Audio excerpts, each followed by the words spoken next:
The Star. Yeah, y'all already know. Seven the pan. That dude Biz on the beat. Yeah. We live in entertainment.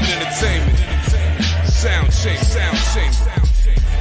Crown the kings, homie. This is where it get ill. About to have the tip off live as a tip drill. From the court to the diamond, to the track, to the big skin flying around the field. Starting five forever, keeping it real. If it matters in the world of sports, blue jeans and long sleeves, they taking no shorts.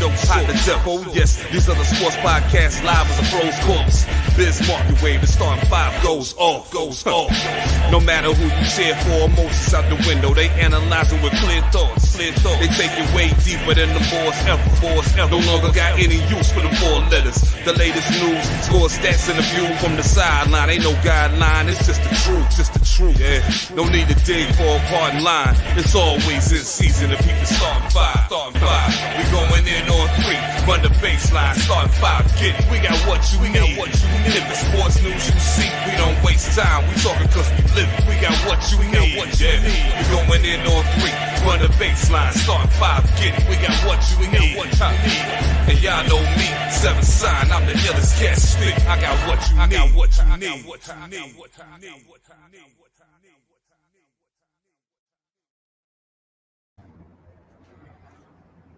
We're selling tigers on our shirts and alligators. You want to see the inside? I'll see you later. Now, this is legit, though. This is actually freaking caught this in the Lacoste store for freaking like $3 in Woodbury Commons. Was it Woodbury Commons? Word? Yeah, because fat boy sizes, yo. No motherfuckers wasn't going in there buying three. Well, this is a 3X. It's a little medium on the bottom, but whatever, man. It's your boy, the man. That we're back. Brand new year. First episode of the new year. This is the Star 5 podcast. And as always, I'm with. What up, my brother? Happy New Year to you and the family. It's your boy, the light-skinned wonder, green-eyed bandit, Mr. Mocha, a.k.a. all the adjectives and superlatives you want to add to that. Reporting live from a new location, my garage, so I can smoke outside. There you go. You got to step it up. Got to get that warm air in. Yeah, so pardon the background, but this is what we got to do. Some sacrifices we got to make when we want to enjoy the leaf. You know what I'm saying? So it's a balmy 46 degrees with the door half open, so that's what I'm rocking with. It's better than being outside. And as I look to my left, and these fucking lunatics running up and down the west side, outside along the walkway next to the water, mind you. Like I just see somebody taking a walk with their child in a stroller. Like, what the fuck is wrong with you people? Holy shit! Like, what the fuck? I mean, I get it. Like, I'm looking at 3 people, 4, 5 people running. Exercise, I get it. You're dipping and dodging the rain that's coming down now, but along this water, it's too damn fucking cold out here, yo. I'm sorry. You're right on top of the water too, bro. Yep, you're right on top of the water too. And maybe y'all can see when that wind comes off. And I said maybe y'all can see or not, but just taking a look outside or how close I am to the water. You can see Jersey over there, but when outside, yo, nah. These hands that are already white get whiter. Fucking terrible. At least yours don't start cracking and bleeding like mine do, because my shit be all scaly dry. Yeah, nah. Just the inside of my joints, they start to feel like fucking grip tape. It's like they start to feel like grip tape, like you know how like the dollar stores be selling them fucking tennis balls with the paddle joints that you can Velcro shit. Like, that's what my shit feels like. Like I can throw my hat and be like, and it just sticks. You know what I'm saying? That's how my shit is. It's terrible, but it's hard. Now the backside of my hands feel like rocks. Yo, it's hard though. I mean, even if using like that working hands lotion, like that shit is terrible. That shit is like just painting oil on your body. And then with what I do and having to use my hands all day, I'm constantly washing the shit off. Right. Right. That's Mhm. my problem. So, Yep. um, my knuckles, man. If I was to punch you, I'd probably cut your skin because my shit's just so rocked over and shit. Actual It's like factuals, right? it's like punching concrete or some shit like that. For So, real. like you said, that working hands is like you got to rub that shit in for like an hour before it even takes into your skin. So I don't got that kind of time to be doing that shit. Yeah, You nah, know, that shit that is like a that layer of looks. grease on top of like lotion or some shit like that. I don't even understand what that is about. I mean, unless they want to come sponsor us, man, they come through, man. You see this shit right here. We got a little bit of a reach, man. Come sponsor the podcast. Throw some, but I tell you, Aquaphor is the best lotion, yo. Not even is it Aquaphor? Or is the other brand that's like associated? Whatever. We're not here to talk about fucking lotion. Niggas is ashy. Women out there. My wife well, she don't like it, but get you a man that gives that their hands coming home like this, they're probably making good money. Cammy posted a joint like that in another group. She was like, "Yeah, if my man's hands are ashy, I know he's the one." I was like, "Word."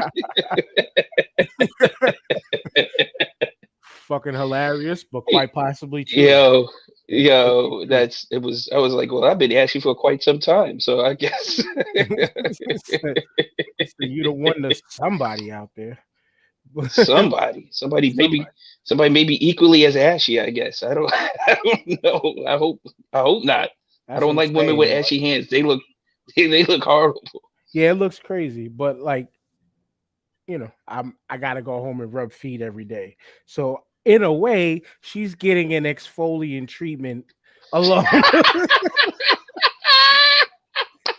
along with the massage. You know what I'm saying? It's Your like man them. got the callus cutters, bro. Yeah, it's like them fish. It's like them little fish that they say you put your feet in the tank and it just eats the dead skin. Like I don't intentionally try to go. It just happens. I guess Mm, it just mm. happens. But Wow, talk about going off on a tangent. just starting off on a fucking tangent, niggas checked out already because we talking about ashy fucking knuckles. What the fuck is wrong with us? But it is what it is, yo. You know what it is. We got a light one for y'all this week. NFL playoffs. Well, first and foremost, we're gonna go over and try to give our predictions to what we can because these NFL predictions aren't solidified yet, which is crazy enough to say. But No, these NFL predictions, these NFL playoff brackets are not solidified just yet because there's so many things that can happen today that would change the landscape of how things look. But I gotta ask you, first year that we're going to a week 18, your thoughts on it? eh, uh, I didn't really see the expanded. I don't see the reason why we're playing football this week and the playoffs are not starting this week. I mean, teams. There's been such a disparity between good teams and bad teams this year, and I don't know if that's because of COVID and all the other shit that's going on. That teams have been out of it since like week 7, week 8. You know what I'm saying? But for a team like say the Miami Dolphins that went 0-7 in the first 7 games of the season and then won 7 straight, I can see that being a nice run and them willing their way into the playoffs. I could, because that could happen. But outside of them, I mean, the teams that have been dominant since week 1. You know what I'm saying? Like the Tampa Bays, the Rams, Green Bay Packers of the world. Uh, they've been just cruising along through this season. And if you already clinched, you're not even playing guys today. This game means nothing to you today if you clinch a spot, especially if you're in the top 3, you're really locked in. So I didn't see what this extra week brought. It's not really bringing any drama to what I'm seeing. It's just what team is going to finish. They got a couple of teams playing for. I think the Rams, if they win out, they get first place. But if they lose or tie, then they get second place, and the Cardinals get first place. Outside of that, the Green Bay Packers have locked it up. The Buccaneers have locked it up. I think New England's locked up their number 1 seed. They're like all the number 1 teams have locked up their seeds for pretty much the most part. So it didn't bring any excitement or what I thought the NFL was going to need to boost. It's just another week to make money for the NFL. That's all it looks like to me.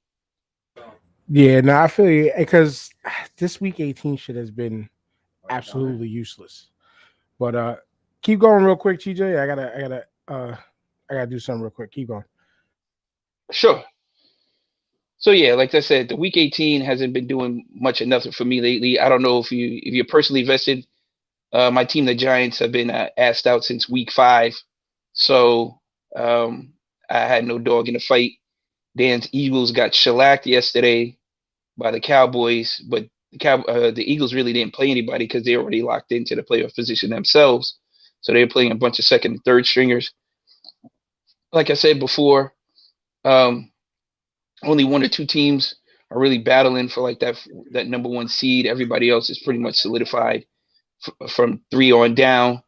So in terms of home field advantage, it's only going to be for one game, if that, and depends on how that shakes out. So Right. Yeah, my bad, that y'all. that's You see where go I'm at. ahead. Y'all, no, I say y'all, my bad, because I said y'all see where I'm at, and a request just came through for some shit real quick. But that's why I said I give me an hour. So give me an hour. But yeah, freaking this week 18 shit has just been it's kind of been useless. It is helping out these teams that have that shot. You know what I'm saying? Um, I'll scroll through the list of people who are eliminated because you mentioned the Dolphins, and I had to look. The Dolphins are eliminated from playoff contention. So there's only a few left, which this right here is crazy. All of these teams are on the bubble. Raiders, Steelers, Ravens, which man, we're not going over our picks of who is winning, but Steelers, Ravens just blew our shit, especially even the Browns. They just blew everything. But yeah, man, it's like this week 18, this week 18 has been like it's it only looks like to me, it only looks like a money grab. It only looks like it was just a money grab, which that's what a lot of people were saying from the beginning, that it's just a money grab for the league owners to get another thing.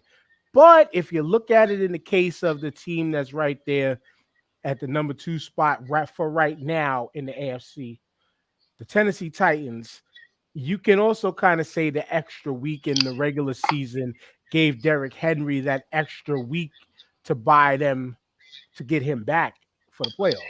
So if there was any bonus in this, that's about it. That's literally about it. You know, COVID did what it did to the league, just like it's been doing to the NBA, where the NBA got fucking 10-day contract players out there. Fucking, I seen Lance Stevenson on 2 fucking teams already this year. I believe I see them on 2 different teams this year, but we're not going NBA. But talking just the COVID situation, a lot of teams have been riddled with COVID shit throughout the whole NFL this season also. And in a way, you could kind of see it in by way of like who made the playoffs, who didn't. Like it looks like all the teams that probably had the least bit of COVID problems, but were all the proverbial favorites. You know, it kind of panned out chalk down the line, with the exception of the Cincinnati Bengals. And at a 10-6 record, they didn't need a week 18. They didn't need a week 18. You know what I'm saying? No, they did it. Realistically, this is it right here that I scrolled down to. Who needs a week 18? This is it. Now, my Eagles, The Saints. they said that we're in, but I'm not 100% sure if we're in. You guys are in. You're either going to finish 6th or 7th. Okay. So the 49ers winning and possibly going in is what? They have to win. They have to win, and I think they get the wild card. Yeah, then they'll get If they lose, they lose, they're out. Okay. Right. But my Eagles are in. So that's all. Your Eagles are in. I read that earlier right, today. Your Eagles are in either 6 or 7, which is amazing. You guys pulled that off. Man, listen, and congrats to you, bro. It is what it is. I bet you know how I stood on that. I said we was placing 3rd. You gave them no shot at the beginning of the year. So anything above that is a win. I'll take that. It is what it is. Yeah. You know what I'm saying? It is what it is. I'll take it. And when I mentioned Lance Stevenson, shout outs to the brother House, he said Lakers and Pacers, born ready. I mean, hey, his son is always ready. I ain't mad at that. But yeah, man, the week 18 as a whole is just it to me. TJ just panned out to be a money grab, but That's all it nonetheless, is. nonetheless though, like this whole season, like I said, with the exception of who we see on top right here, it's this was just that one big season of who the fuck knows, you know what I'm saying? Like nobody predicted, especially, and let's go to our man Joe Burrow, former LSU Tiger. Go Tigers all day, every day. But Joe Burrow led this team to a 10-6 record with fucking Jamar Chase balling the fuck out. Your man caught what 200 yards that game or something like that, 200 something yards, and he threw for 5, and Burrow threw for 500 yards and 4 touchdowns or something ridiculous. That was what, like 2 games ago, I think. Yeah, it was about 2 weeks ago. Yep, Mm-hmm. ridiculous. You know what? Comeback player of the year in the bag, bro. In the bag. Comeback player of the year, hands down. Easily. Joe Burrow or Chase? Joe Chase Burrow. started. No, Chase is a rookie, I thought. Right. And Joe Burrow, this is his second year, but post injury. Right. Yeah, he had that horrific injury like week 2 or 3 of last year, and it was like it was going to look kind of rough for him coming back. But he's back and he's balling. He's balling better than what anybody ever expected on the ball out. So he's got to be hands down favorite as comeback player of the year, especially how his last season ended. And by the way he was playing last season, they would have been decent, but nobody would have expected this. Like they're damn near leading their division. So it's nice. It's nice to see the Bengals doing something good finally. You know, it's like the Detroit Lions. They're the Detroit Lions of the AFC. So well, the Jets firmly no. Well, I was gonna say the Jets firmly hold that title, but I think these Jacksonville Jaguars now firmly hold that title as as the Lions of the AFC. But yeah, man. I mean, Cincinnati. Let's see if this is gonna be sustained now that Big Ben is gone. I believe you're right. Ben announced his retirement, right? Yeah, this is it for him. That was his swan. This is his swan song season. This is it. Yep. So Ben is done after this. The Ravens this year had a bad go and just couldn't stay healthy. They were my pick to win the AFC North, but they just couldn't stay healthy. They couldn't win games that they should have won and things of that nature. And I mean, the Browns, they were a team that just was snake bitten with COVID, injury, freaking mismanagement of players. We've seen how they lost Odell Beckham because they didn't get that man the ball. They couldn't get that man the ball. Baker Mayfield with a lot of bad decision making this year. I mean, that was your pick to win, and they shit the bed.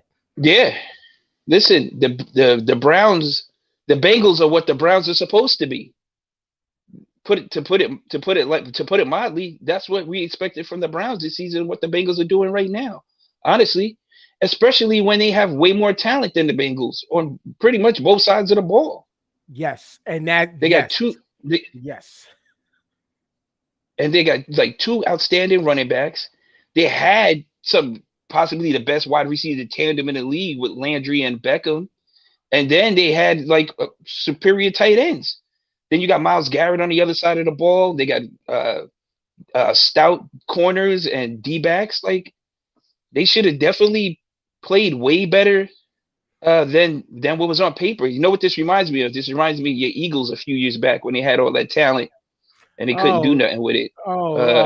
As Vince Young called us Vince called us the paper champs or something. No, Vince Young called the championship before nothing happened. And everybody roasted us for that because we were paper champs. I didn't forget that. Thanks, Vince Young, for that one. Thank you. But yeah, man. Again, I mean, Joe Burrow, who could sling the hell out of the ball with the best of them. Fucking Joe Mixon, freaking Jamar Chase, like, and their defense, has just played solid across the board. That it's like. They have a no-name defense, Dan. Like I can't name you a starter on that squad. 100%. I can't name you a starter on that team, bro. I'm with you. I can't either. But shout outs to the homie Brian Lopez. As he's saying, if my Pats win this game today, my prediction of 11-6 was right at the beginning of the year. You want to talk about a surprise, in my opinion, is watching an Alabama quarterback actually do good in the NFL. And the homie on the New England Patriots has been doing that. I shocked the shit out of me. Shows to me Bill Belichick's system is a legit system that it should be plug and play, something that Cam Newton for some reason couldn't pick up. But did we really expect this team to be at the spot that they're in right now? Hell no. Hell no. Hell no. Not even close, bro. Not even close. And mainly, in my opinion, TJ, is because they couldn't get it done with Cam. So you tell me you couldn't get it done with a former NFL MVP. Why would we think that you're going to get it done with this kid who's a rookie? Who's that? Mac Jones? That's who it is? So, But you know what? It's not all about big plays with New England. You know, they dink and dunk. And if, you know, it's all about attacking the weakest link on defense. Bill Belichick's standard, you know, and they plug and play at the running back position. So they got like 3 or 4 guys who could tote the rock and catch the ball out the backfield as security blankets. And it's been working. And Belichick is a defensive coordinator, and he gets his teams to play solid defense. So, and for the most part, this is what the results. Yeah, and for the most part, I would say too is New England beat everybody that you thought that they should have beat, plus with a couple surprise victories in between in there that you probably thought that they should have lost games. So it's like they got the job done. They got the job done in what they needed to get done in order to be in this comfortable position in these playoffs. Right. But you know, we spent enough time on the actually one last thing on the AFC side. Tennessee, where they're at, definitely did surprise me. But I told y'all about them Chiefs. And I believe I said it when I said that that Giants game was a must win, and that will be their turning point in this season. I came on here, clearly said that. And they turned shit the fuck around, and they are where they're supposed to be. Now, there are a lot of this. I'm watching them yesterday. They might not make it far out of these playoffs playing the way that they did. The defense is horrible, bro. And the way that they've been playing the past few games, they might not make it out at all. At all. This is where a team like Buffalo, like even Cincinnati, can really, really capitalize and just put their foot on people's necks. And the Chiefs all season, even when they hit their stride with the wins, as I called, they look very beatable across the board. And they're not going to be able to gunsling everybody. We just seen Tyreek Hill yesterday limping around hurt. It could be scary times for them Chiefs, TJ. Can we talk about these Bills though? Because I mean, they're Jekyll and Hyde team too. Like you don't know what team you're possibly getting. Are you going to get these like world beaters, or are you going to get a team that's going to, you know, possibly shit the bed here? They haven't impressed me that much this year. Like they should have been more dominant, in my opinion, than what they've showed this season. But and so we'll see what happens. Like you said, I don't think the Chiefs are making it past the first round or maybe the second round. We'll see, but they're definitely not playing championship ball right now. I don't see them getting hot or catching fire because their defense has been really, really suspect for season, and the teams that they lost to, they had no business. Yeah, 100%. And as we just lost TJ, my bad, y'all. We're going to transition over to the NFC side of the map.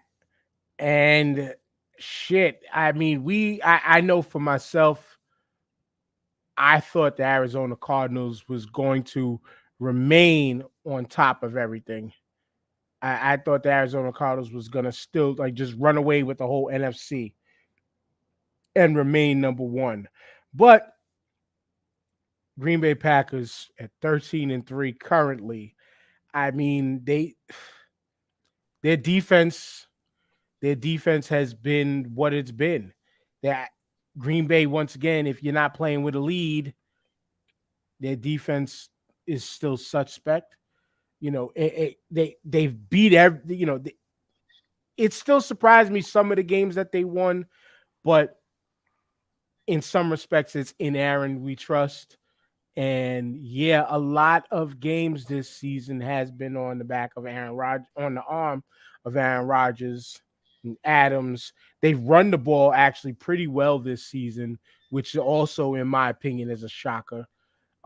They got the Lions today. That should be a quick little off to 14-3, whatever.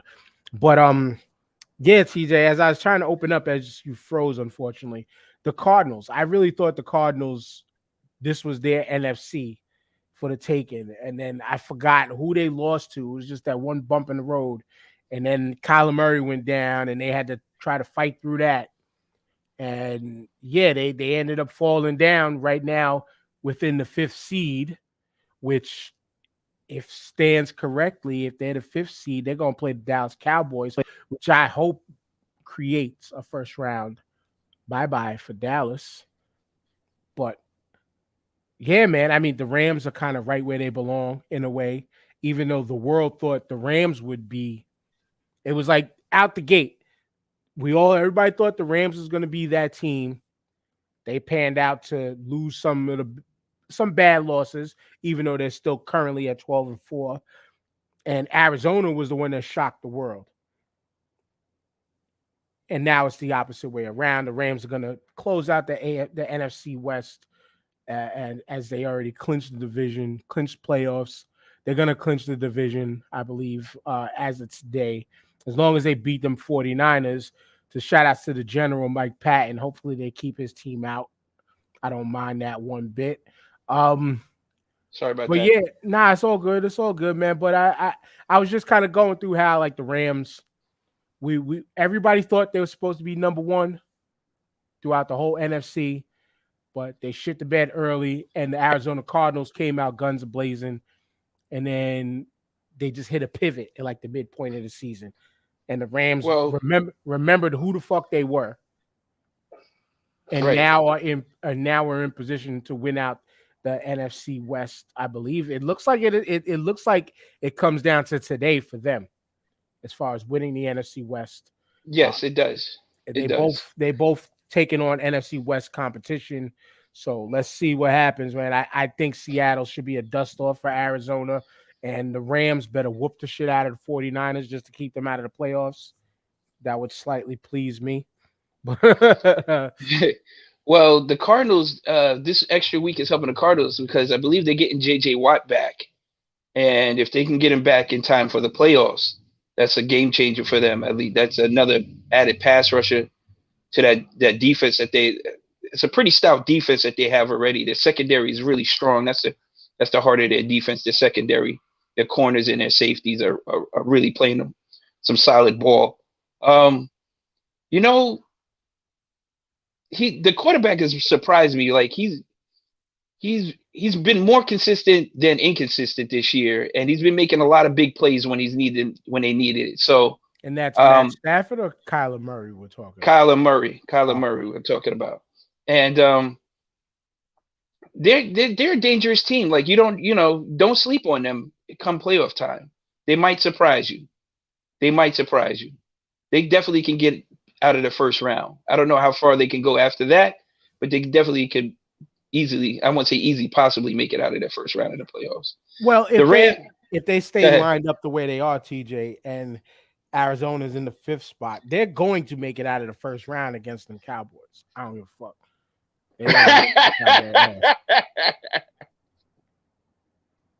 They're going the Cowboys in the playoffs. Oh my God. If they lose in the first round again, the jokes are going to be fucking phenomenal. I can't wait. I'll take every bit of it. Shout out to my homie L who hit me up like, oh yeah, don't forget y'all niggas lost to my team, but I was like, y'all won 50 to 20 something against second stringers. But Listen. as Hal said it earlier, it's something that I preach. You play who's in front of you, so be it. It is what it is.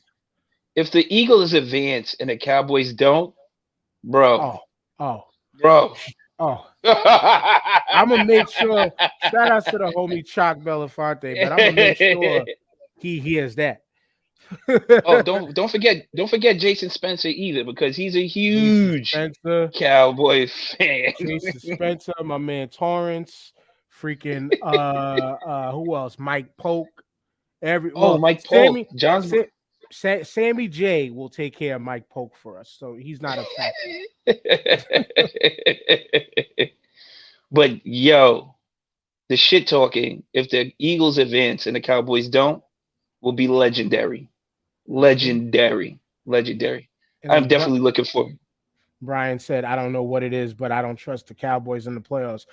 Nobody should trust the Cowboys in the playoffs. Not even Cowboys fans, yo. Ever. Not even. Ever. And if they lose because of something stupid, like a fluke play or a bad interception or like a key fumble at a crucial time when they need to just kneel on the ball, forget about it, because they're legendary at doing shit like that throughout these last 2 decades of losing in phenomenal fashion in the playoffs. Shout outs to Tony Romo. Fumbled snap on a field goal. You can't get any better than that. I love it. Ooh. VHS tape boys. The VHS boys. That's VHS. I'm saying VHS tape. VHS tape boys. When encyclopedias were useful. Yes. When you had to go to the specific letter of what you were looking for. When phones were on walls in kitchens. There were no such thing. There was no such thing as flat screens when the Cowboys won. Right. The internet was known as the World Wide Web. We can go on and on about this. I know. Fucking memory cards were this big. Freaking 50. What was it? Freaking 50. No, 5 megabytes on a floppy disk was huge. Cell phones and cars were like $100 a minute. Yo. And they were big as shit. Like, hello? They were the size of Walkmans and shit, bro. Hello? Right? It said, back in my day. Back in my day. Oh my God. Fucking, you said phones were on the wall with cords. And everybody wanted the clear phone with all the color internal. So it light up and shit, yeah. Yep. And you had to carry change in your pocket because you had to use a payphone. Yep. For your pager. And you had to at least have $1 with you while you was on the train because your Walkman batteries might die out, and you'd have to buy $1 pack of batteries off the person who was walking through with the shopping cart of umbrellas and batteries. Which were half dead when you bought them anyway, because them shits would last like an hour. but they got you through where you needed to go. Clutch. It said last time the Cowboys won in the playoffs, the average TV was in a box at only 22 inches. Gas was $1. Right. Freaking AV cables, the red, yellow, and white cables was high technology back then. There was no HDMI cable. No, it wasn't even S digital yet at the time. Holy shit. My God. Roast them boys session. Jeez. That was good. I like that. Mm-hmm. I still wanted to be on Double Dare. I think American Gladiators might have been on TV with Knight Rider. Right. WMAC Masters was probably on its last and only season. It was probably WWE back then too. No, it was WWF. It was WWF. It was still F. It wasn't get the F out just yet. Nope. That came after. Way after. Yeah, that came way after. Oh my Fuck. God. Saturday morning cartoons was a thing. Was still a thing, right? And good Yeah. cartoons. Good cartoons at Good that. Yes, cartoons. sir. Yep, when Yes, Batman sir. was coming on after school in the afternoons on TV on Channel 5. Yep. You know, when Channel 5 before Channel 5 went right. How about that? Yeah. Yeah, oh shit. Steve Austin was the ringmaster in the WWF at the time. Oh my God. That's when Mhm. Channel 5 used to show black comedy shows like in Living Color and Living Single. Right? When there Oh was my God. shit, fucking I think Robert Townsend show was still on. Steve Urkel was still the height of high comedy. You're right. You're absolutely right. Quite possibly, you know what I'm saying? Oh my Fucking God. Bob Saget was still a family man. All these Oh things my have been God. around. It really is fuck them Cowboys. Not all It is. of y'all fans, because we cool with y'all. We cool with y'all, but you know, it is what it is. It ain't our fault. Call your mama, argue, or as they say, argue with your mama about that one, and why and why they haven't produced a Super Bowl for y'all. Yeah, you could say you got more, but at least mine came in the era of the iPhone 11 at the time. At least it was the 11. I'm on the 13 now, but my shit was on the 11 at that time, I believe. It was the X. It was the 10, the X. It wasn't the 11 just yet. My bad. Fuck. Steve Jobs was still alive too, I think. Yeah, he definitely was. He was healthy. Yeah. I think when Dallas, that was right when oh shit, Princess Diana was still alive. Wow. Right? Like I was gonna say, I think Steve Jobs and Bill Gates just broke up at that time. There was no Verizon back then. It was all Bell. Ooh, it was Bell and Bell Bell Atlantic. Atlantic. T-Mobile wasn't a thing. Nope. T-Mobile, obviously not. Nope. AT&T was still. Maybe we were just getting into Nextel phones by then. I think Nextel was just popping off by then. No, that was beeper era when the Cowboys That was, last won. oh God, beeper era. So it was like 91? 91? Early 90s. He said, we just learned who Monica Lewinsky was. Shout outs to Running Lariat. Ma Bell got the ill communications. Ma Bell. Shit. That's when Larry Johnson and Alonzo Mourning won on Charlotte Hornets. Oh, that was when Larry Johnson was two different people. He was grandmama. Converse React Juice, son. Converse React Juice. Holy shit. Oh, last time the Cowboys won the Super Bowl. Shit. I think you still had to develop pictures. You still had to develop pictures when you had to take them to the joint for 24 hours. Yeah. And that was when 24 hours was the fastest technology at that time. Yeah, you had to go to the photomat. Madden came out for Sega. Boom! Yeah, buddy. Rest in peace, John Madden. Thank you for Indeed. such a phenomenal game over the years that been overrun by glitches. But damn it, man. What else has been Jordan was still in the league. Jordan was still in the league. The Knicks were good. You know what I'm saying? Still good. Patrick Ewing was still the man. Yankees were in the middle of a championship run. Yeah. Shaq put out two albums. Kobe rhymed. Kobe had a couple of bars on a joint. That was after. That was way after. Oh, okay. 5 or 6 years after. Oh, I thought it was before. No, right. I think we had basketball's best kept secret. We heard Cedric Ceballos rhyming on that joint. Oh, Jason Kidd rapping. I think that was out in the height of the Cowboys era. Weren't they fighting over Tony Braxton at that time? Possibly. Tony Braxton was the shit in that era. She was. Tony Braxton, like that was high, you know. There was no Beyonce and Destiny Child back then. There was none of that. It was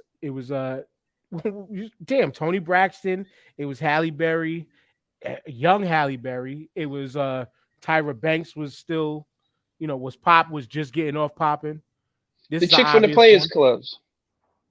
Big and Pac were still alive. Yep. Oh, but Big and yeah, Pac were still alive. yeah, Big and Pac was still alive. The emergence of Wu-Tang Clan was upon us. Yep. Ice Cube was on the East Death, Coast. death certificate. Yeah, he was. This Jesus is Christ. this could be the rest of the show, just roasting the Cowboys on the last time they won a fucking Super Bowl. But we're not going to do that. We're not going to do that. We're going to pause that right there. And we're going to get into the only other thing we got to talk about is, man, Antonio Brown looking like he's saying, fuck your playoffs, son, and bouncing on In the middle of a the game. Tampa Bay Bucks in the middle of a game. But I'm glad this one, we waited on this one. I'm glad something like this we didn't jump on right away because we would have came on killing this dude, to be honest with you.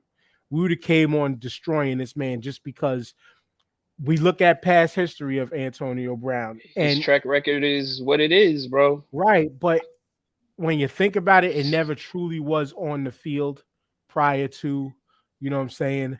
Prior to that incident. Yeah. Yeah, everybody's trying to say, oh, like how they try to say, oh, Kanye hasn't been the same since his mama died. Antonio hasn't been the same since that Vontaze Burfict hit. This shit had nothing to do with it. As I was reading it up on ESPN.com earlier, and Antonio Brown put out his statements, people were accusing him of having a mental health issue. And it was, as this quote says, Brown accused the Buccaneers of miscategorizing his outburst on the field as a mental health issue rather than a refusal to play due to pain. Antonio Brown was hurt, and we didn't know it. A lot of people were spinning, oh, he was being frozen out of all his bonus money and things like that, which in some respects seemed pretty plausible. And like that felt legit. That felt legit that he could have been shut out and froze out of making a few, probably just under, if not a little over $1 million combined of achieving stats for the end of the season. But it was more of an issue of he was actually hurt and they weren't trying to hear it. And so he undressed and bounced. Now, they saying that the Buccaneers organization didn't officially release him just yet. They didn't officially release him yet, but Bruce Arians was kind of like, he's not a part of this team anymore. And shout out to Running Larry. He asked, why would they freeze him out though? The vaccine thing.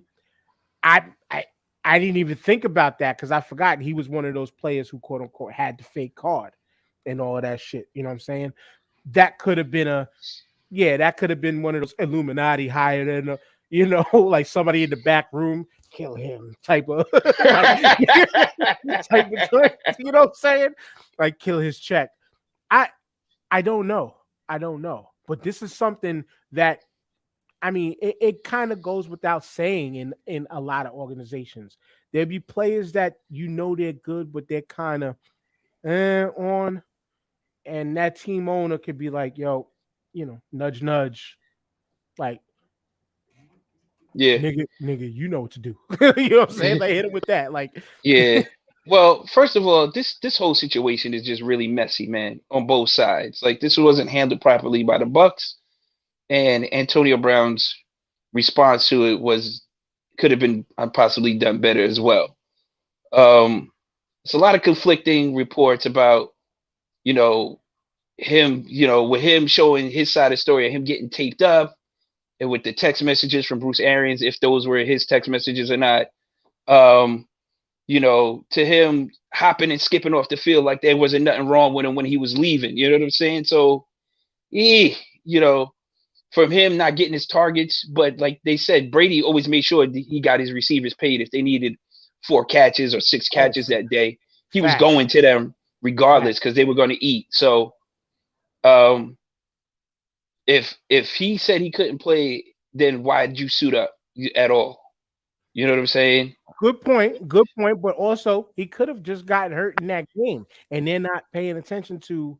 It's just that old school football mentality of, and that this is old school. back when Dallas last won the Super Bowl. That it was and to be respectful in some respects, there is a difference. You're either hurt or you're injured. Which are you?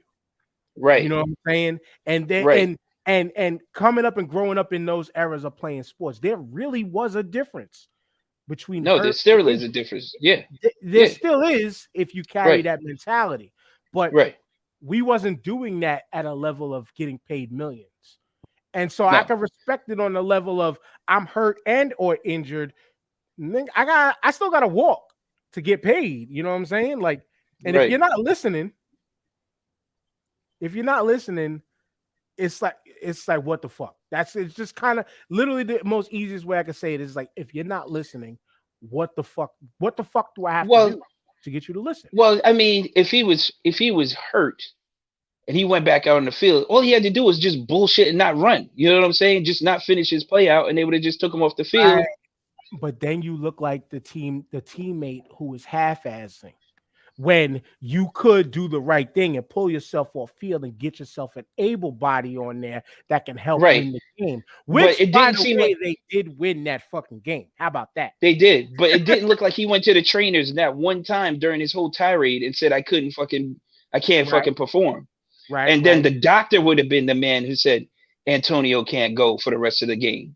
Let True. that be on them at that True. point. And then none of this ever happens. But you throwing a tantrum, jumping up and down, you running, hop, skipping, and waving bye to the fans. That's not helping your case about you being hurt. Yes, but also too, as he put it too, I believe in a couple tweets. Do I have that tweet? Get up. No, I'm reading it. I'll show the tweet in a second. But in that same article, as he mentioned, which again, as former athletes, not to their level, but we know this is true. There's a difference where you are jogging off the field with I think he had like an ankle injury.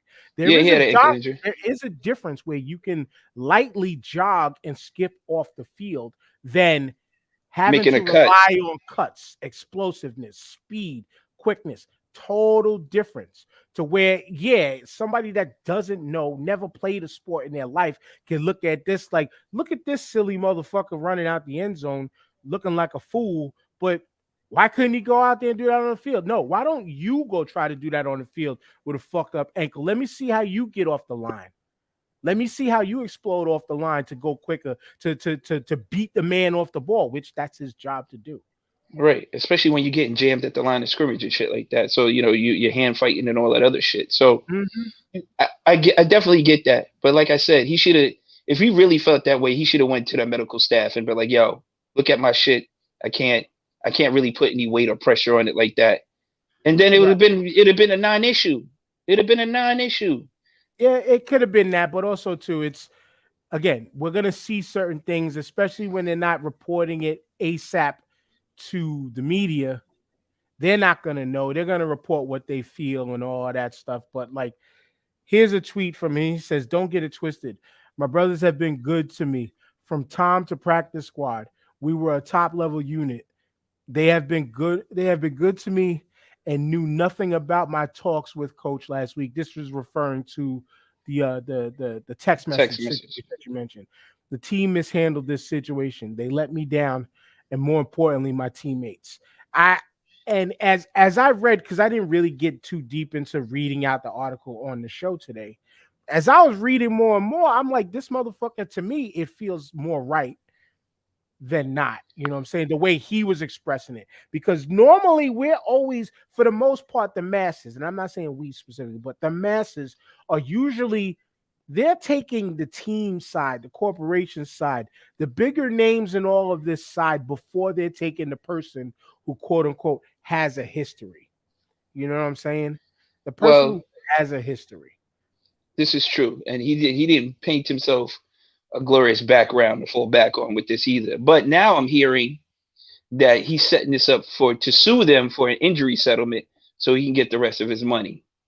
So there's a lot of factors going in. Like I said, this shit is really messy, yo, on a huge level, like super messy. And for that to for the way it played out and how he took it. It seems like, and his boys was trying to calm him down. Like Mike Evans went over there and was like, "Yo, just chill, B. Let's work this out." I think somebody else went over and tried to talk to him, and he was just gone at that point. Like, and right to that point, I'll read again, quoting from the article on ESPN.com.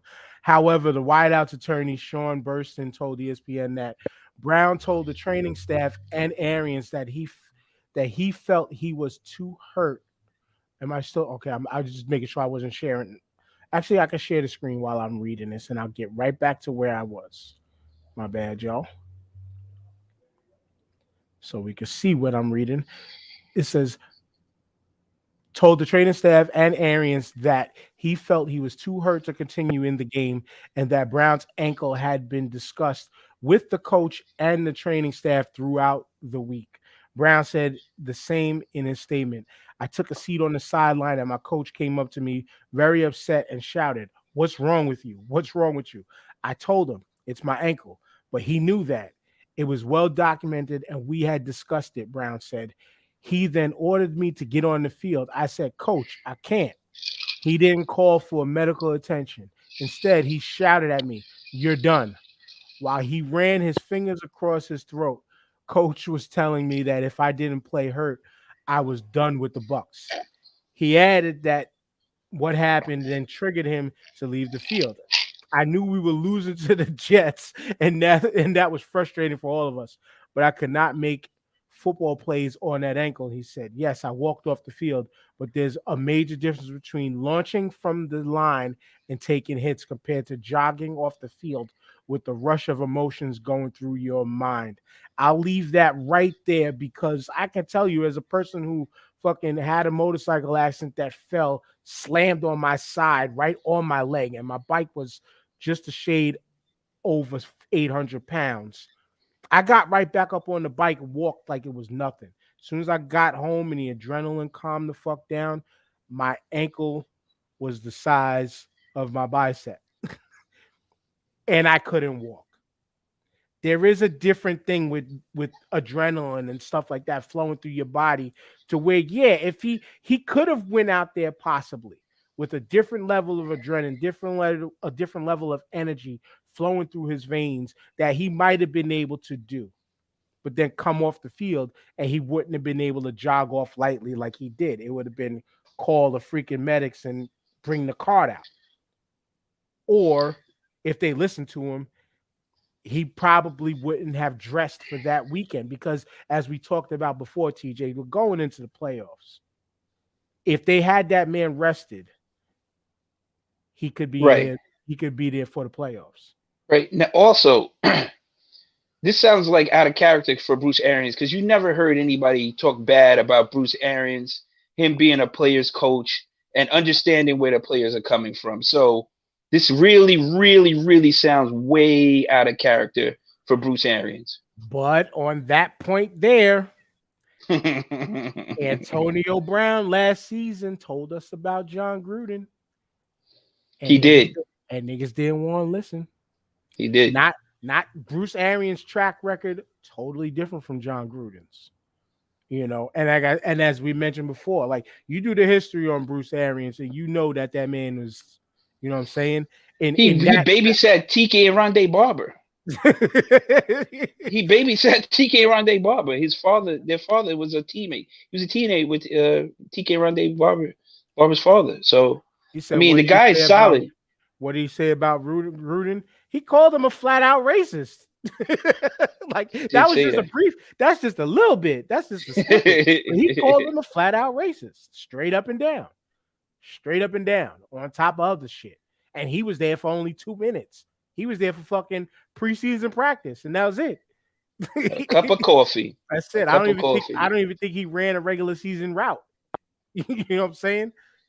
But yeah, man. I mean, in this case, though, man, like I said, I'm glad that time played out in this one, and we get to see more. And especially just after reading that one little paragraph, I can understand further to why Antonio Brown would want to go sue them. And I ain't mad at him for it. Because it's just now it's the case of who's snitching on the team. I don't know. I don't know about that. You know what I'm saying? Well, he was a damn right. Cough. Word up. Shout out to Running Lariat on YouTube, watching us on the YouTubes. Yo, but now here goes into the question. Does Antonio Brown get another job in the NFL from this point on, or is he done? Well, the Bucs organization said he's not technically gone from there. Now, they're going to release him, though. They're probably going to have to, because will Bruce Arians invite him back into the locker room is the question. Never. There you go. So, man, we don't know. We don't know, but I see you, Antonio Brown, and I'm not looking at you like you're crazy. I'm not. I'm sorry. Wait a minute. You saw that music video he put out. You got to look at him a little bit sideways, bro. Come on. Sans rap video. Come on. That was we're looking at that music video in the era of the Cowboys winning this last Super Bowl. That nigga went shiny suit, gold goatee, and gold mustache and all that. No, we're not talking. We're talking about right now, Antonio Brown. We're not talking about nigga. I think I could rap Antonio Brown. We're talking about right now. That nigga can't rap. Right. Sorry. It's one of the downfalls of this era. It's the beauty and the gift and the curse of this era where, yes, anybody can get up and record a record. But no, everybody should not get up and record a record. That didn't happen. That didn't happen in this. See, if that happened this year, TJ, in this incident, that nigga crazy.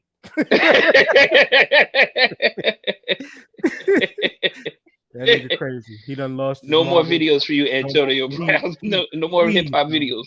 His cars is fire. You know, he's got a dope house, all that shit. But just because you got it, who is his yes man, bro? Who is his yes man? You don't need a yes man when everything is at your fingertips now.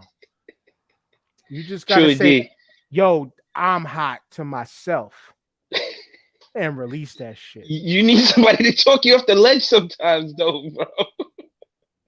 If talking off the ledge hasn't worked for getting Cowboys fans to choose another team, it ain't working for Antonio Brown. And on that note right there, TJ, it's a wrap. Oh God, I'm giving the Bruce Arians neck chop. It's a wrap. It's done. You know what to do. Yo, this show was straight comedy today. Straight comedy. I loved it. It matched right with the banner today. Fuck your playoffs. You know what I'm saying? For real. I loved it. I love when we do shit like this. Thanks again. Shout out to everybody in the comments today. Tune in and check it out. Make sure you hit the code at the bottom here. QR code at the bottom of the screen to like all the pages and to get in touch with us. Oh yes, Running Larry. Rest in peace to Sidney Poitier. We should just give him a quick shout out, real quick. Absolute legend in the film industry. I mean, Betty White as well, too. Yeah, because we missed out on that. Well, we didn't miss out on that, but we missed out.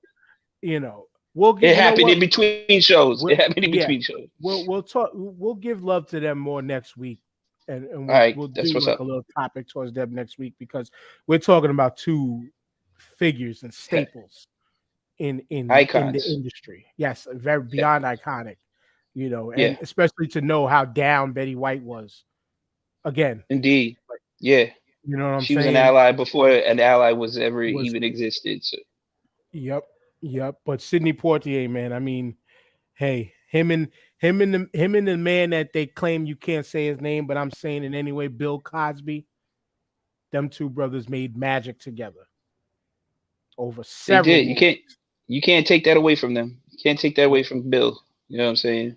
Yeah. Even with all the bullshit he's put himself through, but true indeed, classic films. Yeah, but yes, rest easy to Sidney Poitier, man. Absolute legend. I believe at the age of 94, gone from the world. But yeah, the time is creeping on us, man. We getting old. Yeah, man. We getting old. What you telling? But like TJ mentioned, man, hit that QR code, thestar5podcast.com, all that shit. Absolutely right. Uptown Saturday Night is a fucking classic indeed. And with that being said, y'all, we say peace. Hope to see y'all next week. Disposable planets. Disabled planets. Why I keep fucking that up? Disabled planets. It's always been disabled planets. Disabled. All right. Peace to disabled planets. Yo.